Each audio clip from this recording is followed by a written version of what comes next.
નમસ્કાર, અમારી વિશેષ રજૂઆતમાં આપનું સ્વાગત છે. હું છું પ્રતીક. આજે વાત કરીશું નરસિંહ મહેતા તળાવ વિશે. નરસિંહ મહેતા તળાવ જુનાગઢનું એક એવું તળાવ જે હંમેશા ચર્ચાનો કેન્દ્ર રહ્યું છે.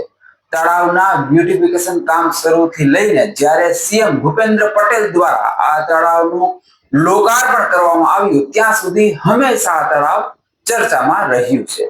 હાલમાં પણ અનેક વખત લોકાર્પણ બાદ પણ ચર્ચામાં રહ્યું. ફરી એક વખત આ તળાવ ચર્ચામાં રહ્યું છે, ચર્ચામાં આવેલ છે. અને શા માટે ફરી નરસિંહ મહેતા તળાવ ચર્ચામાં છે એ વિશે વાતચીત કરવા માટે હાલ અત્યારે આપણી હારે સ્ટુડિયોમાં છે ખાસ મહેમાન તેજસ જોશી. તેજસભાઈ, સૌપ્રથમ સ્વાગત છે સ્ટુડિયોમાં. અને સૌથી પહેલા મારો એ જ સવાલ આપને એ કે જે કેટલીક ટેકનિકલ બાબતને લઈને જે આપણે તળાવ અંગે સવાલો ઉઠાવ્યા છે, આખરે એ સવાલો ક્યાં છે અને શું તમે તેમાં કઈ રીતે આ લોકોનો કોઈ ફોલ્ટ છે કે પછી કોઈ ત્રુટિ છે એવું તમે કઈ રીતે કહેવા ઈચ્છો છો? તેજસભાઈ.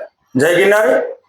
નગરના ન્યૂઝના માધ્યમથી આજે કહીશ કે તળાવમાં તમે જોતા હશો કે અત્યારે 1 જ ફૂટ પાણી રહ્યું છે.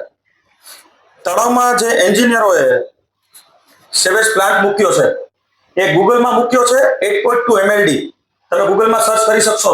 નરસિંહ મહેતા સરોવરનો જે પ્લાન્ટ મૂકેલો છે અને ત્યાં પ્લાન્ટ ઉપર છે 2.5 mld. અને કાલે મેં પ્લાન્ટની વિઝિટ કરેલી તો જે તળાવમાં પાણી રોજ ઓછું થઈ જાય છે એનું એક જ કારણ છે કે રોજ 2.5 mld પાણી જવાની જગ્યાએ ત્યાં ડોલથી આપણે પાણી રેડતા હોય એવું પાણી જતું હતું. તો એ તળાવ ક્યારે ભરાઈ શકે? તમે વિચારી શકો છો કે અત્યારે તળાવની પાણીની ક્ષમતા ધીરે ધીરે ઘટતી જાય છે. બાકી 2.5 mld પાણી જતું હોય તળાવમાં તો પાણીની ક્ષમતા વધવી જોઈએ. આ જ કારણ છે કે પાણીની ક્ષમતા ઘટતી જાય છે. પાણીની ક્ષમતા જે રીતે તમે કહ્યું છે કે ઘટતી જાય છે અને જે પ્લાન્ટ છે એક્ઝેક્ટલી પ્લાન્ટ ક્યાં છે એ વિશે તમે રિસર્ચ કર્યું છે, તમારા ધ્યાને કોઈ બાબત આવે છે ખરી? આ પ્લાન્ટ જલારામ સોસાયટીમાં જનસંઘી નેતા સ્વર્ગસ્થ હેમાબેન આચાર્યના ઘરથી 160 મીટર જ દૂર આવેલો છે. બિલકુલ. હેમાબેન આચાર્યના ઘરથી નજીકમાં જ આ પ્લાન્ટ આવેલ છે. જે રીતે તમે આમાં ત્રુટિઓ વિશે જે તમે સવાલો ઉઠાવ્યા છે તો તમને નથી લાગતું કે ભાઈ આટલો ટેકનિકલ સ્ટાફ હોવા છતાં આટલો સમય લાગ્યો તળાવની પ્રિપેરેશન માટે? તમે પણ જાણો છો કે જે ચોક્કસ સમય અવધિ હતી એ સમય અવધિ પૂરી થયા બાદ પણ તળાવનું કામ પૂર્ણ થયેલ ન હતું. તો આખરે શા કારણે આ પ્રકારની ત્રુટિઓ રહી ગઈ કે પછી કોઈના ધ્યાને ન આવી? આ અંગે આપનો શું મત છે? તળાવમાં તમે માની ન શકો એટલો મોટો ભ્રષ્ટાચાર થયેલો છે. તમે જે આ સેવેજ પ્રોટેક્શનની જે વાત કરું છું તમને 2.5 mld ની, એમાં પાણી તો બહાર નથી આવતું તળાવમાં, પણ એ લોકોએ 60 થી 70 લાખનો મેન્ટેનન્સ ચાર્જ પણ બતાવ્યો છે. મારા સોર્સ મુજબ મને એવું પણ જાણવા મળ્યું છે. અને તમે જોવો તળાવની હાલત બહુ ખરાબ છે.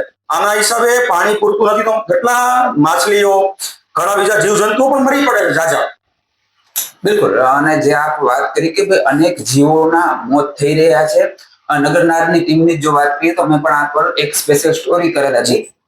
શું લાગે છે આ એક મોટી ગંભીર બાબત કહી શકાય? એક જીવદયા પ્રેમીના નાતે પણ તમે જુઓ તો આ એક મોટી બાબત છે. આ અંગે તમે આગામી દિવસોમાં એવા કોઈ પ્રયાસ કરશો કે જેથી આ ત્રુટિ જે સર્જાય છે એ સમસ્યાનું સમાધાન આવે? આગામી પ્રયાસોમાં તો મેયરને, ડેપ્યુટી મેયરને અને દંડકોને, સ્ટેન્ડિંગ ચેરમેનોને પણ રજૂઆત કરીશ કે તમે જે હોય આ પ્લાન્ટમાં થોડુંક જોવો. આમાં મોટી ખામીઓ છે. કરપ્શન કરવા કરતા જે મૂંગા જનાવરો, પક્ષીઓ બધા મરી જાય છે.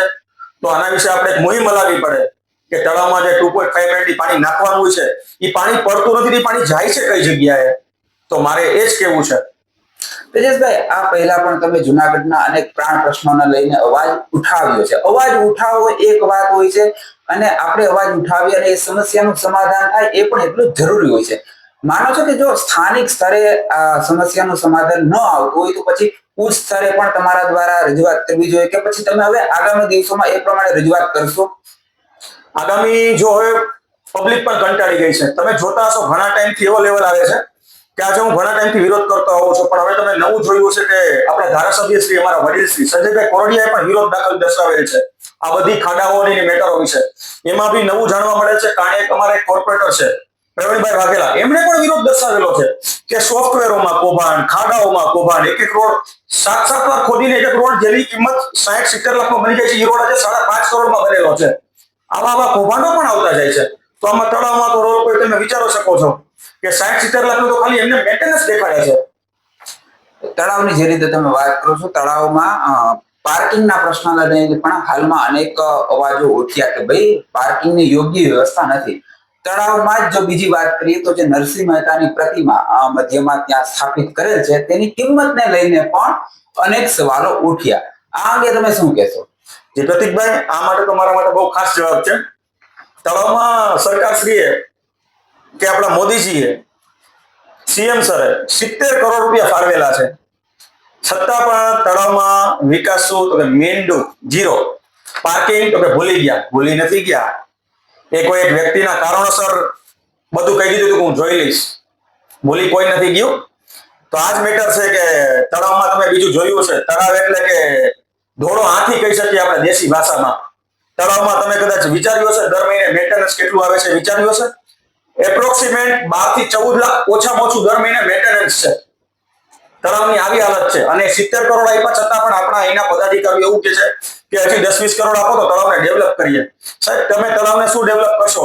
તમને ખબર હતું કે તળાવમાં સીએમ સાહેબ આવે છે ઉદ્ઘાટન કરવા માટે, તો તમે ઇમરજન્સી જે ઉપર પાણી ને બધું નાખી દીધેલું છે, આજની તારીખે ત્યાં પાણી સુકાઈ ગયું છે ને ત્યાં પપલ દેખાય છે. તેજસભાઈ, જે રીતે હાલમાં તમે કહ્યું કે ભાઈ એમએલએ જુનાગઢ સંજયભાઈ હોય કે પછી એકાદ કોર્પોરેટરના આપણે નામ લઈ જાય કે આ બધા લોકોએ પણ શહેરની સમસ્યાને લઈને અવાજ ઉઠાવ્યો છે. તો આપ માનો છો કે આ જે બાબત છે એ પ્રદેશ કક્ષા સુધી પહોંચી હશે ને જો આ બાબત ત્યાં પહોંચી હોય તો પછી હવે આ સમસ્યાનું સમાધાન આવે એવી જુનાગઢના લોકો આશા રાખી શકે ખરા? ચોક્કસ. હું તો મારા પ્રદેશના બધા આગેવાનોને અને નેતાશ્રીને ઉપર કહું છું, સાહેબ તમે થોડુંક જુનાગઢમાં ધ્યાન દો. હવે જે વ્યક્તિનું કોઈ કામ જ નથી કરવાનું તમે એને સાથમાં પદાધિકારી બનાવી દો તો શું જુનાગઢનું શાસન થાય યાર? સારું. બાકી તો તમે જોવો, કલેક્ટર શ્રી નવા આવ્યા, કમિશનર શ્રી નવા આવ્યા, કમિશનર શ્રી જૂના વયા જાય છે, નવા આવી જાય છે. આવું વધીને 2-3 વર્ષમાં 4-5 વાર બનાવ બની ગયા. શું કામ? તો અહીંયા કોઈ સારા અધિકારીઓ નથી આવતા. એક જ કારણ, ભ્રષ્ટ પદાધિકારીઓ ઘણા છે અહીંયા. આજ મારે કહેવું છે.